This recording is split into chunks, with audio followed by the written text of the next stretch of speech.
Me? There we go. We're recording. Thank you, Okay. everyone, for joining us. And it's my pleasure to introduce Professor Agarwal. There she is, even younger than when you were in Oklahoma. So please take it away, Shweta. And feel free. Let me make sure I've authorized you to share screen. There you go. And you can hear me, right? I don't think we can hear you. Is your microphone on? Let me see what's going on. It shows it's on. Let's see. I can hear you, Dr. Agarwal. You can? Yeah. Let's see. Oh, it's my mute. Oh, perfect. Okay. Now right. You can hear me, Dr. Hassel? Okay. Now I can hear you. Now I can hear you. Perfect. And thank you so much for a nice introduction. And it's great to see you again after so many years. And thanks for inviting me. Yes, well, I'm just glad to have you here. Thank you. So I'll share my screen. The way we're going to do, and thank you so much, everyone. Welcome to this webinar. And so what we'll do is I'll go over a few slides that I prepared in a PowerPoint to kind of give you an overview of like what's salivary gland, like what are we going to take away from this presentation, and then we will dive into the slides, and then we will do the slides together, and I'll show you the approach that I take usually in signing out both cytology and histology of some very common salivary gland pathology, which I'm not diving into a lot of rare neoplasms, which are kind of like, okay, once in a while that you get them. But then most of the neoplasms that we will be discussing today are the kind of like the ones that come across your desk pretty often. So let me share my screen and I can show you a presentation, a few slides. So bear with me. So salivary gland, kind of the histogenesis. How do the neoplasms arise and where do they arise from?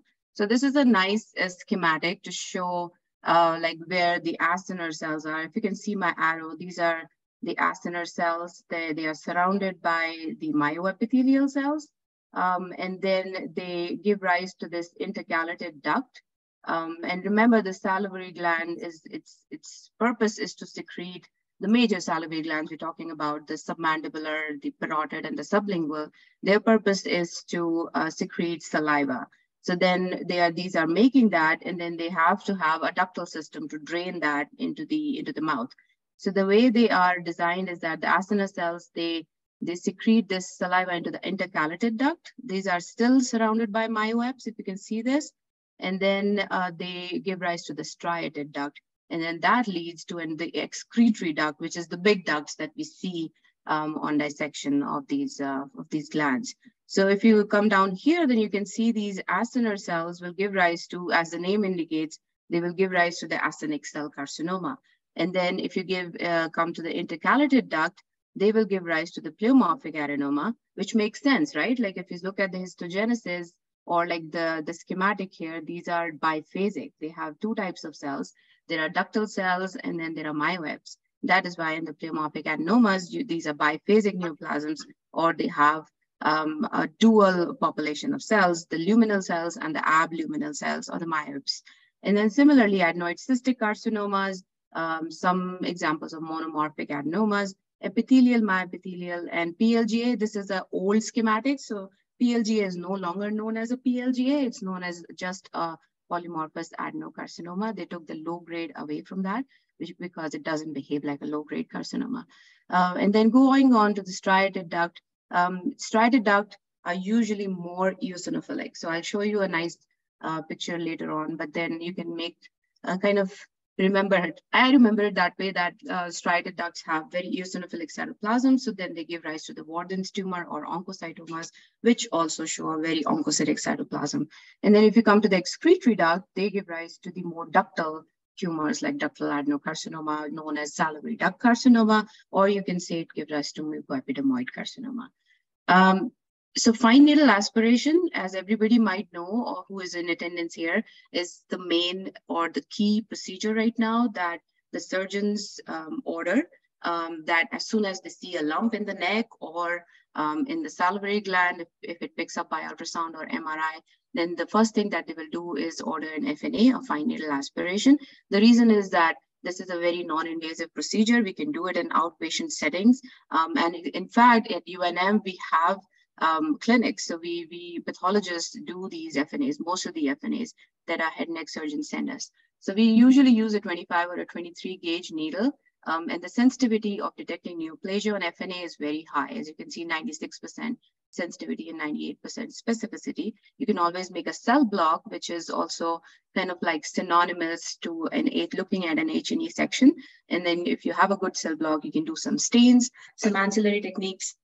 So you can do a lot with the FNA material. The thing is that the technique has to be good, and then you have to have a good material. And then I think I'll just go over the normal, and then we can look at the slides. So if you look at the normal histology on the left and the cytology on the right, so you can compare, and cytology is like kind of like have your imagination up. So these are the ducts that we have, the intercalated ducts in between, and these purple things are the acini. So I've taken a picture of a prototypical kind of parotid gland, which is the most common tumors that we get from. So these purple acini are from the parotid. These are serous acini. And then you can see some fat intermingle between these acinar structures. And this fat increases as a component of age, but then it's not like a hard and fast rule that we follow in parathyroids, just to kind of give you an analogy. So then if you actually aspirate this, imagine like if you have a needle inside, so this is what you're going to pull out. So these are grape or bunch-like structures, which are the normal acinar structures. And then you see these ductal elements as well. And then some fat in the background. So this is a completely normal aspirate. And this happens sometimes, like there is a miss. Say, for example, the lesion is really small, and then you end up biopsying something normal. So then these will be categorized as non-diagnostic because you basically have normal stuff. And this is a high power view of same kind of acinar cells showing like really uniform nuclei and abundant vacuolated cytoplasm. So let me stop sharing this, and then I can start the slide session. Let me see, where is this? Okay. So the way we will do is that I know we scanned 14 slides. I'll go with the case number 3 first, and I'll come back to case number 1 and 2.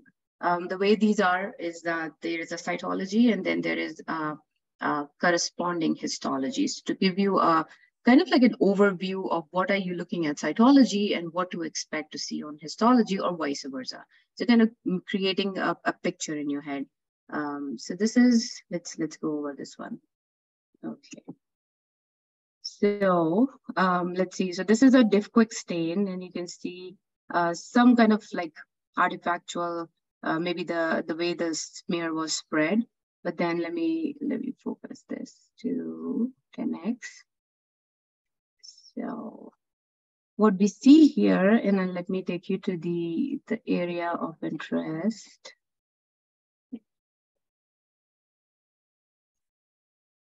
Okay. So what you see here is this kind of like purple matrix.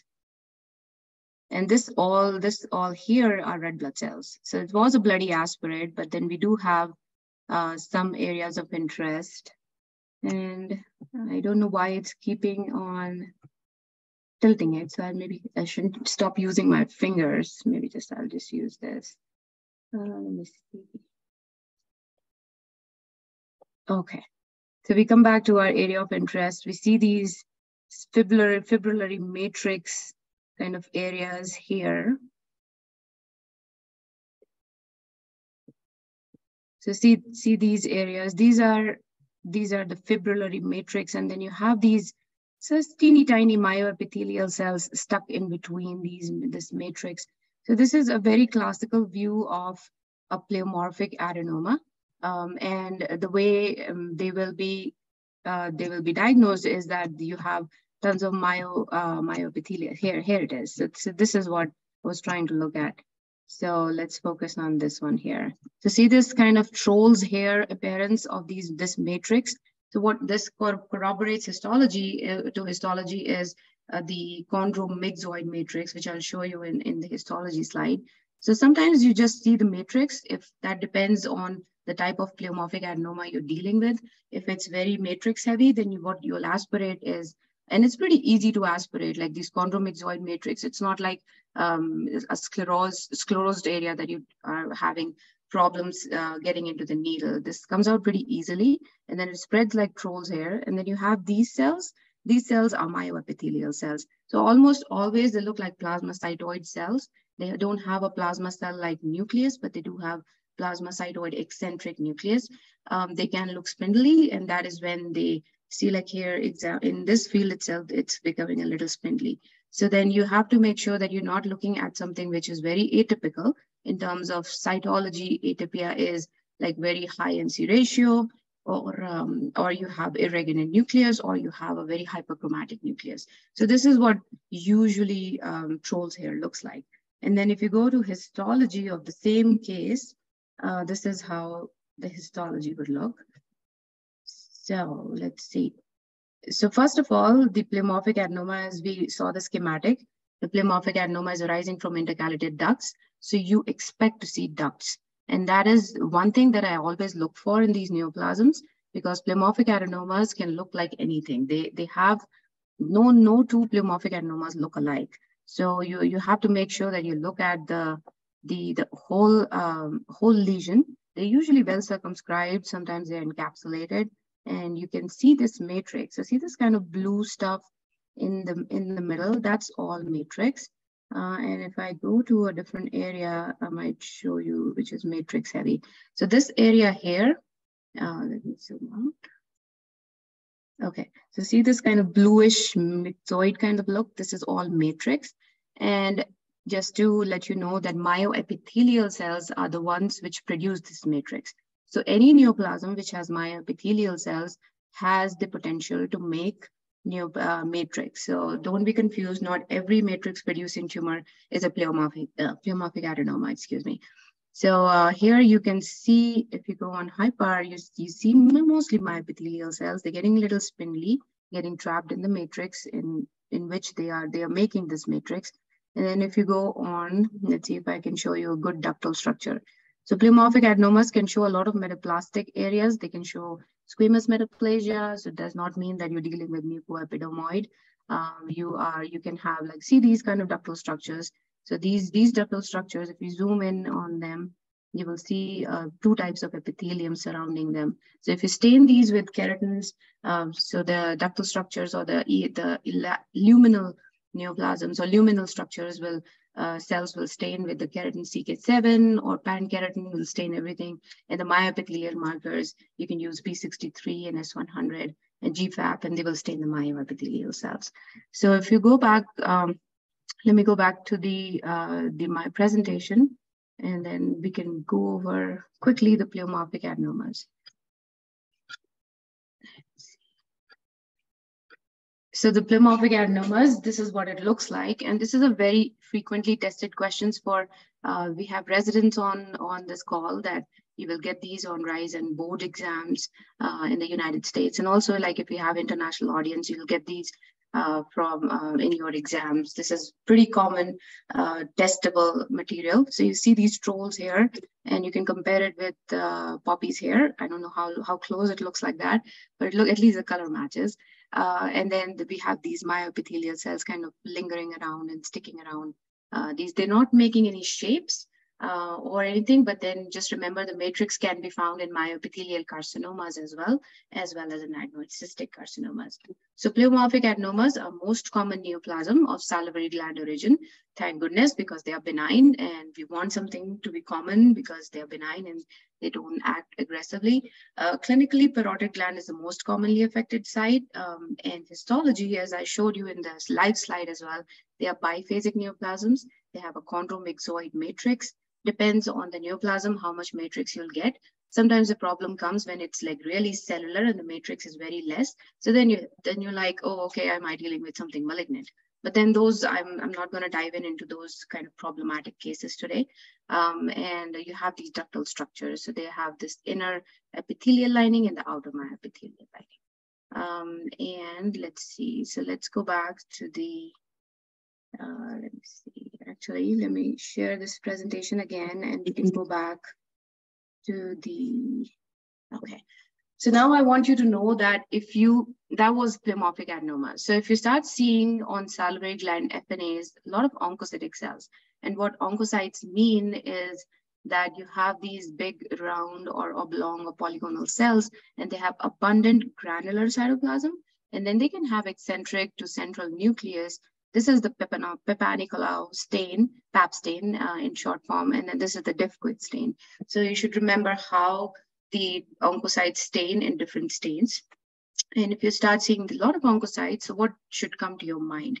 So just kind of like giving you an approach to when I look at the salivary glands, FNAs. So if I start seeing oncocytes, the first thing that comes to your mind is Warthin tumor, which is a benign tumor. It occurs in smokers. It's a bilateral tumor, and usually it has like kind of this cystic appearance because they undergo infarct pretty easily. The oncocytes have a lot of mitochondria, and then they infarct easily. Another thing that should come to your mind is an oncocytoma, which is completely composed of oncocytes. It doesn't have a lymphoid population to it.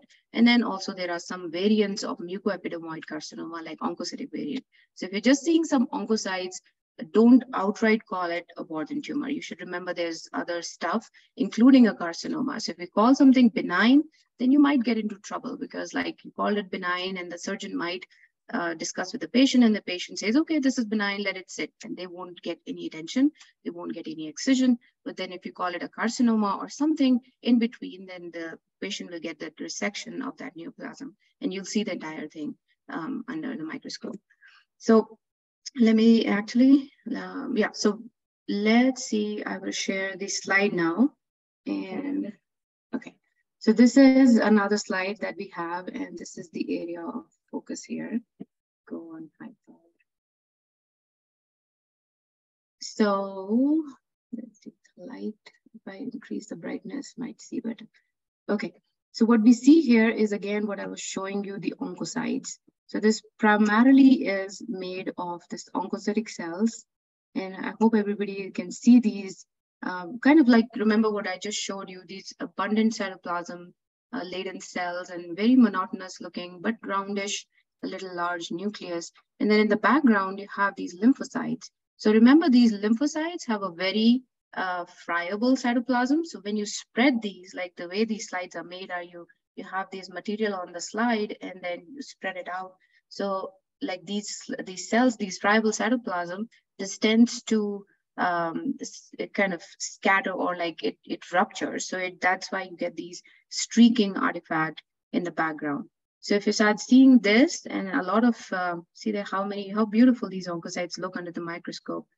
And if you start seeing this, then you obviously have that differential that I just showed you. And if you have a lot of lymphocytes in the background, then you can safely suggest, based on the radiology, always clinically correlate, always look at the radiology, always talk to the clinician that if it's a well-circumscribed lesion or it's an infiltrative lesion, and you don't want to call something infiltrative Warthin tumor. And then Warthin tumor, it does not occur outside of parotid. So just keep that in mind. If something is inside some mandibular gland and you're calling it Warthin tumor, then the surgeon would be like skeptical. He would be like, I don't think so. So then just make sure that you have more kind of have an overview of the clinical presentation, and then you call it. So see like how many lymphocytes we have in the background, and then we have these oncocytic cells. So this, I think this was called outright Warthin tumor. And then we can look at the histology of the same case. So let's see. So this is what the Warthin tumor looks like, very classical. This has a bilayered epithelium and looks very beautiful under the microscope. So see these pink cytoplasm. So that's what oncocytes look like under histology or H&E stain. So you can imagine what we saw in histology. This is what we pull out in our needles, and then we have this oncocyte, really abundant granular cytoplasm, these oncocytes, and then very monotonous looking nucleus. So when you zoom out, you can see actually the two layers. So they have, it's not like the same cell has two nuclei, there are two layers opposed to each other. So you see nucleus on both sides. You can say like apical or basal kind of look. And then you have, sometimes Warthin tumors have mucinous metaplasia. Then the problem arises if you're dealing with a mucoepidermoid carcinoma or like a Warthin variant, Warthin-like variant, that's a new category. The thing to remember is that you have a lot of lymphoid stroma, and you have this germinal center here. Not exactly a germinal center, that's actually an oncocytic, looks like. So then this is the lymphoid stroma, and sometimes the lymphoid stroma gives rise to neoplasms of its own. So we have seen CLLs kind of occupying this, or some other kind of neoplasms. So this is a classical Warden tumor that you should remember, and I think it's pretty easy for everybody to diagnose. And then this is what I was telling you, this whole grungy area here is all infarct. So these tumors, they have these oncocytes which are very rich in mitochondria, and if some manipulation happens there, or even spontaneously, they tend to infarct, and that is when they become cystic. So the classic finding or the history that you will get in these patients is that they will tell you, oh, this pea-sized nodule was sitting in for many years and suddenly started growing.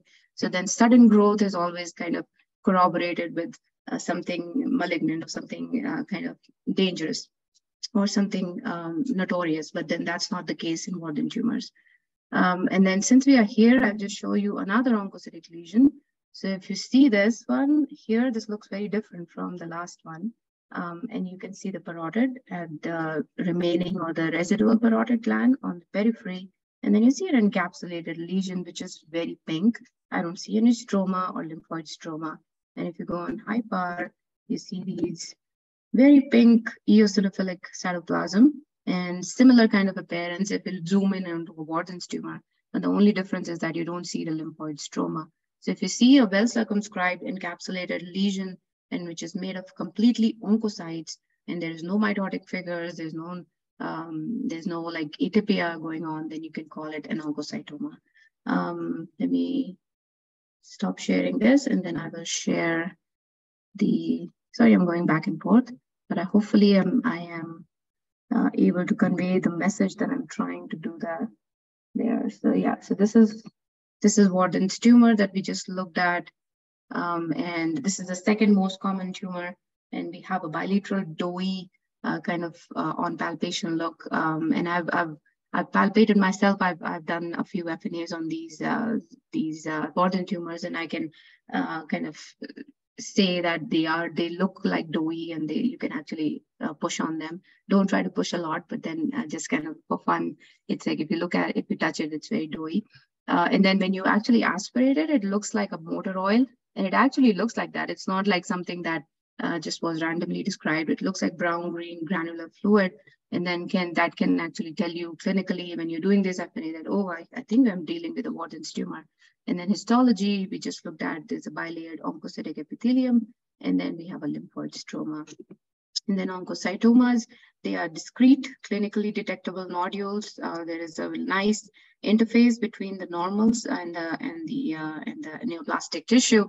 And then you have on cytology, you get a cellular specimen, but primarily oncocytes, and you don't get, it's a very clean background. You won't see any lymphocytes, or you won't see any inflammatory background. So that's, if you have that, usually what we do is you cannot call it an oncocytoma outright on cytology, but you can call it a SUMP or a undetermined malignant potential neoplasm, and we can visit the Milan system in a bit.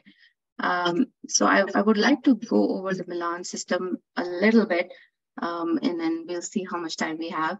So this is the Milan system that came out a few years back, and I'm a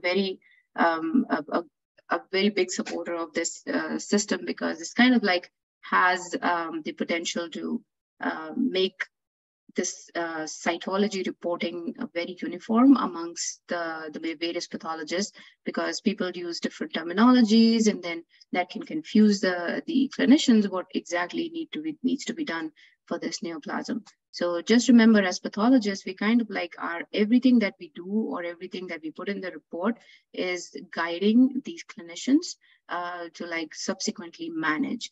So we have to make sure that we do our best, do our due diligence, and don't call anything atypical, and don't overcall something, don't undercall something. So based on that, non-diagnostic, as I discussed, we have kind of some normal acinar and ductal structures, or it's like just acellular, you call it non-diagnostic.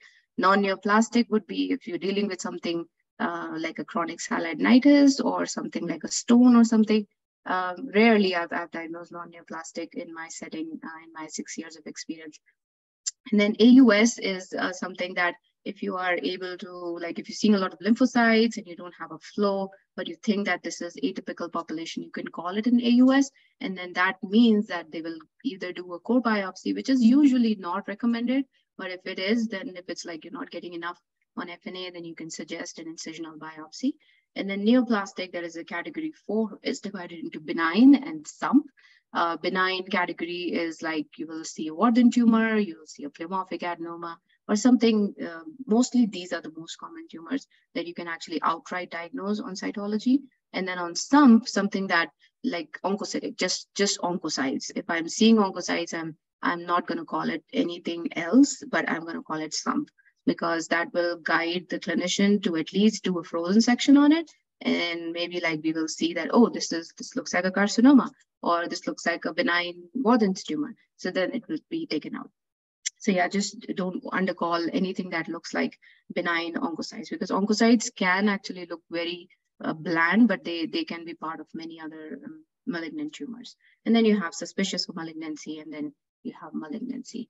So let me see if I can go forward. And so now let's come to another form of matrix that we look at under the microscope, and those are known as cookie cutters or cylinders. So if you can see these very nicely formed spheres of matrix, and these cells are clinging onto the periphery of them. So this is very classical for adenoid cystic carcinoma. And let me share this slide. I have one of these live slides with me. Let's see. Okay. So this is a beautiful slide. We had this case last year, and one of my colleagues, she shared it with me. So let's see if I can increase the light. Okay. So very cellular smear compared to what we saw in the prior slides. And these are all like very bluish looking cells. And let's see if we can. So look at these, and then the light is a little low. Okay, now I think it's better. So see these kind of cookie cutter, or the cylinders of matrix that I was showing you on my PowerPoint slide, but you can see them here, and you have these very bluish, very small, almost like without cytoplasm cells. So this is what basaloid means on cytology, is that if you have these very small, high NC ratio type of cells with very scant cytoplasm, and they look very bluish. So this was kind of like outright, we call it malignant, because this the neoplasm, the history was that the patient had a painful lesion in the submandibular gland. And if you deal with submandibular versus parotid, your threshold should be very low to call something or suspect something malignant, because parotids usually harbor benign neoplasms, but then the submandibular has a very high propensity to have malignant neoplasms. So then this, again, like these kind of cookie cutter appearance, or like really discrete, this cannot get better than this. Adenoids, this is like a slam dunk diagnosis for adenoid cystics. People who have seen these, I think you can also diagnose this pretty easily. There's no trolls here, but there is matrix, and then the matrix is pretty kind of discretely organized, and you have basaloid cells. If you don't want to call it malignant outright, I would still call it suspicious for malignancy. And then if you have a good cell block, you can do some stains on cytology itself. You have a MEB, MYB, which kind of targets the translocation, which is seen in adenoid cystic carcinomas. And if that comes back positive, then you can call it an adenoid cystic. So these tumors are, and let me see if I have histology. So I have a histology slide of this beautiful neoplasm as well. These are, again, to revise, these arise from the intercalated ducts, where you have the biphasic population, or I would say like two types of cells, not exactly biphasic. So you have this very classical adenoid cystic here, which has a cribriform appearance. Again, this is also known as a cookie cutter appearance on histology. So you can say like they're not synonymous. What cookie cutter means in cytology is a little different, but then you can see, like, if you put in a needle here and you pull out this thing, then you have the matrix, and then you have the cells surrounding that. And if you stain these also stain in a kind of like in a dual population. You can have myoepithelial cells, and you can also have the luminal cells. And these tumors, they love nerves. So if I can show you a perineural invasion They are very nerve tropic or neurotropic, and they kind of like have a propensity to spread along nerves, and sometimes the head, neck, and adenoid cystics are really difficult to see. Okay, beautiful. Now this is, if everybody can see, I can zoom in on this. This is a nerve, and then the tumor is kind of sitting inside the nerve. So this is actually an intraneural invasion rather than perineural. So there is perineural and intraneural invasion. And these tumors have 2 or 3 types of looks to it. So this is very cribriforming, or like you could say cookie cutter kind of appearance. They can have a trabecular or tubular appearance, and they can also have a solid appearance. So if I zoom out, I think there is some solid areas in this tumor. Let's see. So this is mostly cribriform and tubular, which grades to a low-grade tumor. So different institutes have different practices. Somewhere where I used to work in the past, they used to just give the tubular and the cribriform, the morphology, and do not grade it. But then if you want like your oncologist to know based on like what treatment they're doing, they might ask you, how do you grade this? So you can say, if you look at the morphology and you're primarily seeing kind of tubular and cribriform, then you will say that it's a low-grade tumor. But if something becomes like more like this, if you have more solid areas and you have more than 30%, then it bumps it up to a higher grade tumor. They behave aggressively and they metastasize to anywhere. They can go to the lung, they can go to the lymph nodes, and they can just create havoc. So adenoid cystic carcinomas are usually locally recurrent, but they can, if it becomes higher grade, then they can go to distant metastasize. Let me share my slides that I have for the adenoid cystic. This was the cytology. And then again, the same thing that we saw on the live slide is that cookie cutter appearance or the cribriform appearance of matrix. And then you have these kind of very basaloid looking cells. When I was training back in India, they used to say that these have like carrot shaped nuclei, but I've not read that after that, but everybody has different ways to compare these. Yeah, so anything that makes you remember these, they are like kind of oblong and mostly basaloid, really small and less cytoplasm. So the incidence is less than 1% of head and neck cancers, and then less than 10% of all salivary gland neoplasms. These are most frequent in major salivary glands. Just remember, submandibular tends to harbor these a lot. And then other glands in the oral cavity, the minor glands or the sinonasal tract. And I've seen, fortunately, all these cases in my so far career. I've seen it in the sinonasal tract, I've seen it in the minor glands and the major glands. Something to remember for all the trainees is the genetics, the translocation. So this is frequently tested and frequently asked, and it's also important to remember because it has an antibody that you can use in your lab. It's a MIB-L1 fusion. It's a nuclear stain, so you will stain these adenoid cystic, and about 60 to 70% of adenoid cystic carcinomas, they stain diffusely with MIB.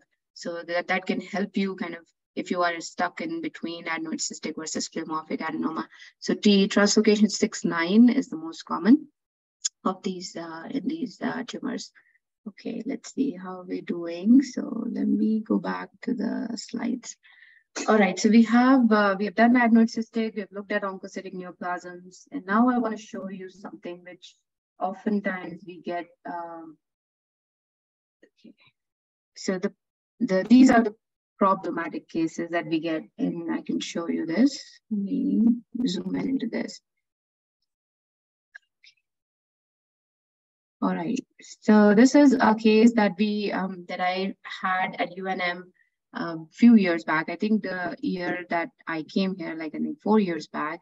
And this was a young lady who had this big mass in the neck. It was like kind of in the angle of jaw. So we biopsied this, we FNA'd this, and then you start seeing these really kind of like almost very granular cytoplasm or foamy cytoplasm rather. And then you have some nucleotypia here and there, but mostly monotonous looking cells, not very higher grade. And then you have these vacuoles that they're real. You start wondering, are they like images of the background RBCs? But then you do have these kind of the vacuoles.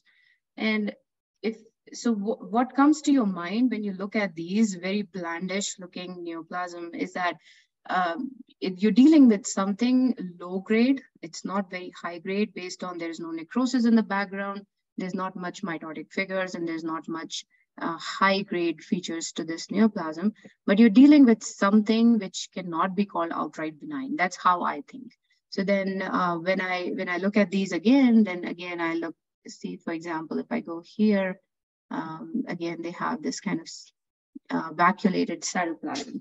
So a few things come to your mind, and this would be best classified if you don't have a cell block and you cannot do some stains, then I would say this would be best classified as a sump on cytology.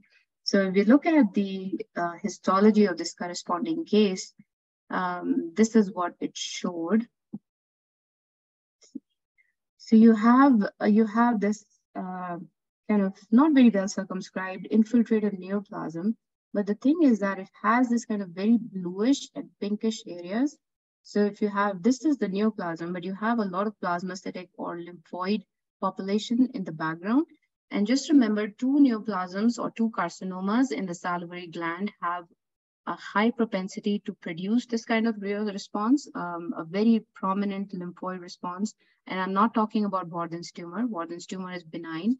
So we come to the malignant categories. We have two neoplasms which do this. One is mucoepidermoid carcinoma, and the other one is actinic cell carcinoma. So then when we look at this, you start seeing these kind of nests which have some mucin in them. So you have these mucocytes, and then you have these very open, very big, bulbous looking cells which don't have mucin in them. So this is actually a mucoepidermoid carcinoma, and that is what we were seeing on cytology, these vacuolated cells. And I called it sump because there is a differential. It could, on histology, you actually might deal with a secretory carcinoma. You might be dealing with an actinic cell carcinoma. So if you don't have a cell block, it's the best practice to call it a sump and then have them do a frozen section, or if it's resectable, they can completely go around and enucleate or do a superficial parotidectomy. And then if they choose to freeze it, if they see some lymph nodes intraoperatively, you can tell them this is a carcinoma, and they might do a limited neck dissection as well. So thinking about like what are you dealing with, just not sitting at your microscope, you're also like you are guiding the management when the patient is on the in the OR, in the operating room. So this is a very classical mucoepidermoid carcinoma, but then the only thing which was a little unnerving here is that very prominent plasmacytic response. So if somebody knows that this mucoepidermoid carcinoma does that, then you are like, okay, I'm not dealing with an IgG4 disease. Just kidding, like IgG4 usually comes to in people's mind when they deal with plasma cells a lot and some fibrosis. So if you can do a mucicarmine, you don't need mucicarmine in these cases because there's pretty prominent mucin here in the muciphages, but if you want, you can do that. And then you'll see intraluminal as well as intracellular mucin that will tell you that this is a mucus producing or mucoepidermoid carcinoma, and then P63s are positive in these epidermoid cells. So a beautiful case of mucoep, and something just that reminds you that this will be a more like a lymphoplasmacytic response to it. And then similarly, if I'm talking about actinic cell carcinoma, I'll show you an actinic cell. So you can even see on the low part, this is so purple looking, and they have nests and kind of these lobules. But if you go on high part, this is kind of a slam dunk diagnosis for most of the pathologists, because you start seeing almost like the acini that we see in the normal parotid. But the only thing that is missing here is the ducts. So if you see, this is kind of monotonous takeover by the acinar cells, and they look still monotonous, they look still benign, but they don't have any ducts. And you have this kind of really purplish zymogen granules, and you can do a PAS stain, which will stain these. And some of these slides that I think I have, let me share my presentation and I can. So let's go to the mucoep. So mucoepidermoid carcinomas are the most common. malignant salivary gland tumors. They usually peak in the second decade. And then this also has a genetics, which you should remember is the CRTC1 mammal2 and 1119 translocation. So low-grade mucoids on cytology will predominate in the form of they have mucous cells more, and then as you go to the higher grade, they become more squamoid. So you'll start looking at more squamoid cells. And this is a low-grade histology of like these mucocytes and some intermediate, and also the epidermoid cells. So this is actinic cell carcinoma, is the second most common malignancy. Things to take from here are the dog one, and the new stain, which just came out last year, was NR4A3, and more papers are coming out. People are studying and validating the stain. So these two are pretty specific or sensitive for the actinic cell carcinoma. So they will be negative for S100. These will be negative for mammoglobin, and then you can do a PAS positive PAS stain on this tumor. And this is what actinic cell carcinoma looks like, which almost looks like what I just showed you. Let me see. I think we're almost done with the slides, but I think I want to show you one more case, which is one of my favorites. And somehow in UNM, I've seen these so often. So let's see. This is a very low power view. I'm at 1x on Path Presenter, and you can see this is very cellular. The whole smear here, the length of the smear is made of cells. So obviously you're dealing with something which is very cellular. And then if you go on high power, you start seeing this grungy background. And then you have these very like pleomorphic looking cells. Even in this nest, you see a very high NC ratio of these cells, some irregularity to the nuclei, and then you have intra-group and isonucleosis. So that's something that you should not see in benign neoplasms. There is overlap, and then there's also single cells in the background. So you're in this one, when I looked at this was also one of my colleagues' cases, and fortunately, my colleagues are really nice, and they show me these head neck cases, so I have a good collection with me. This kind of picture obviously we called it a high grade neoplasm, but fortunately we had a cell block on this, so we did some stains. But I'll show you the histology of this very case. This is a lymph node, and this was already metastatic to the lymph nodes, and this is what the histology looked like. So we have a tumor in the lymph node, so obviously it's malignant, it's metastatic, but then you have these very oncocytic, again, very oncocytic cytoplasm, but then it's a malignant neoplasm. So what do you guys think comes to your mind if something like this, you're dealing with a high-grade neoplasm and it looks oncocytic? Anybody?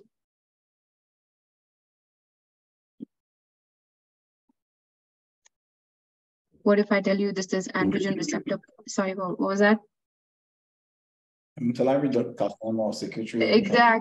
Exactly. So salivary duct carcinoma, and obviously you have a high-grade transformation of other tumors that you want to rule out, or an oncocytic variant of mucoepidermoid carcinoma. So this tumor was beautifully positive for androgen receptor, diffusely positive, and then also we did a HER2, which is also like it's for diagnostic, but also for treatment purposes. Nowadays, our oncologists are asking for HER2 for almost all of the salivary gland lesions, because if these tumors are really aggressive, then they have some treatment to cling on to. If the patient has had a resection and the patient's tumor is recurrent, then they might treat them. Sometimes they treat these with androgen deprivation therapy because these are androgen positive, but then they also cling on to trastuzumab, which is a treatment for people who have HER2 positivity. So I think I'll show you the classical, the oncocytic, and then also these have very classical comedonecrosis. They also have this cribriform look to it. So see that kind of cribriform look to the salivary duct carcinoma. But then the cells per se sometimes I've seen a case where it was deceptively very bland looking, but it was already metastatic. So it was called atypical. But by the time case came to me, I was like, I think this is a salivary duct carcinoma, but it was an oncocytoid variant. And we published that a few years back. But then these cases can fool you. That is why salivary gland pathology is very tough. You should have kind of like a broad vision of what you're dealing with and how to approach these lesions. So they have a ton of necrosis. And these are also, they love nerves, they love vascular invasion. So they will be like, by the time most of these tumors come out or present themselves, they're already metastatic. So I've seen cases of salivary duct which are metastatic to 40 lymph nodes in the neck already. So those tumors, like you can say, like harbor a lot of genetic mutations, but there is no specific mutation for salivary duct carcinoma that you might pinpoint to. So this is, remember, oncocytic look and choroidonecrosis, and then a very high grade look to it and crib reforming. So see like how much necrosis you have. So you have quite a few. They sometimes compared to the ductal carcinomas of the breast, and I think I have a few pictures here that I can share. So salivary duct carcinoma, it's very uncommon. I don't know why uncommon, because I've seen so many in the last 4 years. Maybe that will change. And they are mostly in elderly population, the most common in the parotid gland. And then you can see the cytology of these cells. This is clearly malignant. You have to call it a high grade. So one thing that I want to share with people who are here attending this is that you don't have or you don't feel obligated to make a specific diagnosis on cytology. We know that we have ancillary techniques and we have that ability, but then if you are in a practice that you don't have many IHC stains at your disposal and you're feeling like you want to help the clinician and the patient, that calling it high grade versus low grade or benign versus malignant is good enough on cytology. You don't have to stretch it. You don't have to like send it out for special stains or the molecular, because the management, what FNA is guiding is the subsequent management. So if you tell them that it's a high-grade neoplasm, that's a high-grade malignant neoplasm, then that's good enough. And many practices do that. They don't even go to that kind of stretch that they want to like say that it's a salivary duct versus a high-grade transformation of something. And then to remember for the salivary duct is that, right, you can see on this histology image the nice choroidonecrosis, and it almost looks like an intraductal carcinoma or DCIS, analogous to the breast. And then you have a cancerization of the ductal lobules. So this is very classical for salivary duct. To remember is that AR copy number gain. So we will do an AR stain, androgen receptor stain. It will be beautifully positive. You can do a HER2 gene amplification. And then sometimes if it's arising from a PA, which is a carcinoma XPA, you can have the tumors can retain the PLAG1 mutations or HMGA2. So this is actually from a picture that I took from the live case that I was showing you. I couldn't scan it, but then androgen receptor was beautiful positive in this, and also HER2 new was positive. So this patient was amenable to treatment by HER2, but I think this patient was really like her tumor was already so aggressive. So I think she didn't opt for any further treatment after that. And I think, let me check with Dr. Hassel. Do we have more time, Dr. Hassel? So a couple of questions came up on this question. Sure. A couple of respondents said, how would you consider an oncocytic mucoepidermoid, or how would you exclude that as you're thinking about that at the outset? Yeah, so like on histology, on cytology, I have dealt with like the sump case that I showed everyone, that we had these vacuoles. So if you start seeing a lot of oncocytic cells and it kind of like looks like oncocytes, but it has these vacuoles. So my approach is to call it sump and then have it resected. And then oncocytic variant of mucoep looks oncocytic, but it does have these mucin-laden cells in between. So you can do a P63. P63s are diffusely positive in mucoepidermoid carcinomas, and they will be negative for androgen receptor. They will be negative for S100, mammoglobin, which kind of rules out the secretory carcinomas. And then they will be negative for DOG1, which is positive for SNX cell carcinomas. Oh, that's great. That's great. Good points.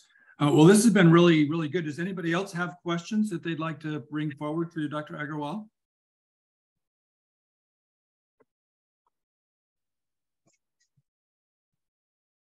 Well, I'm not hearing a lot here. No, don't see any in the chat. Do you have any final thoughts or recommendations? I mean, I think this has been very practical, Shweta, and I really appreciate the very sound approach to things. Also, I think it's very important for people to be familiar with the Milan system and how to approach things so that we're a little bit more standardized in that guidance that we're giving people. Of course, every time you practice, you're always dealing with the interplay between you and your surgeons and so forth. So that mutual understanding is very, very important. Yeah, exactly. And I think I believe in communicating more with our surgeons, because I think the paradigm is changing, as you might know better than me, because that's like initially we just used to sit in our offices and sign out.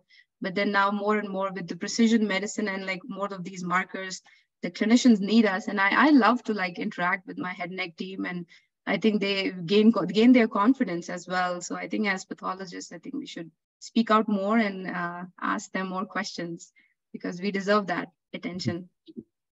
So very good. Well, a couple of questions further. We will post the recording on YouTube and share the link to that through our social media channels as well. That'll probably be put up later this afternoon. And obviously the link to these slides was in the description as well, so you can come back and study the slides at your leisure as well. So thanks everyone for joining us. Sure. Dr. Hassel, do we have time for one more case? I think I missed the top case. Do we have time for that? If you'd like to, please go ahead. Sure. Yeah, let me just show the case number 1. This is kind of something which is very close to my heart. And also I think not many people know about this kind of morphology. So guys, this is a cytology, again, diff quick stain of, let me increase the light on this. So this was a neoplasm that patient had in the parotid, and this was FNA'd quite a few times at different institutes before the patient came to UNM. So what you're seeing in the background, and hopefully everybody can probably see, let me see, is it too much zoomed in? Okay, so what we're seeing here is that ignore these spaces. This is possibly just fat or like artifact, but then look at these cells which are in the background, and they are very singly scattered. And they're not clustering, but then they have this kind of classical plasmacytoid look to them, very amphiphilic cytoplasm to them. So they remind you of myoepithelial cells. This was called a pleomorphic adenoma because like people saw some matrix, and then they like, it's not seen on this slide, but then there was like some scant matrix in the background, but then mostly myoepithelial cells. So if this case, like I'm just trying to quiz everybody, kind of like if based on what we learned so far, if something like this comes under your desk, what exactly would you classify this as in the Milan system? Anybody?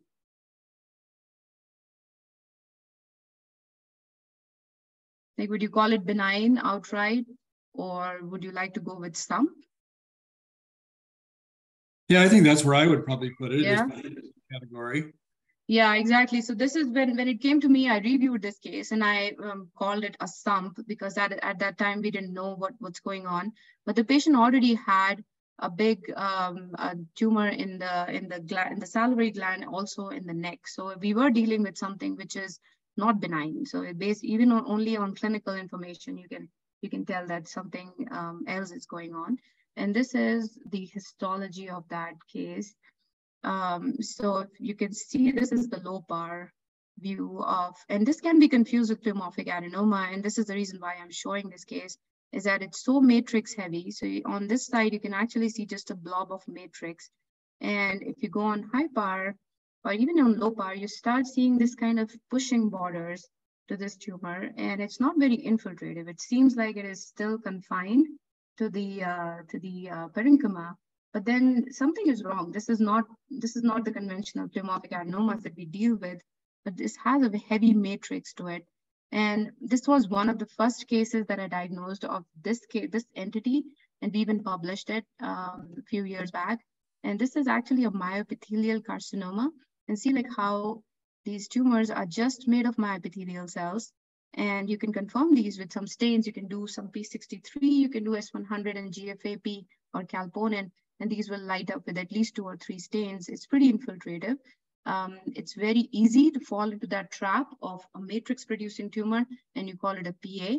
But then this tumor actually came back within 6 or 9 months, and it just went everywhere because it was managed as a PA.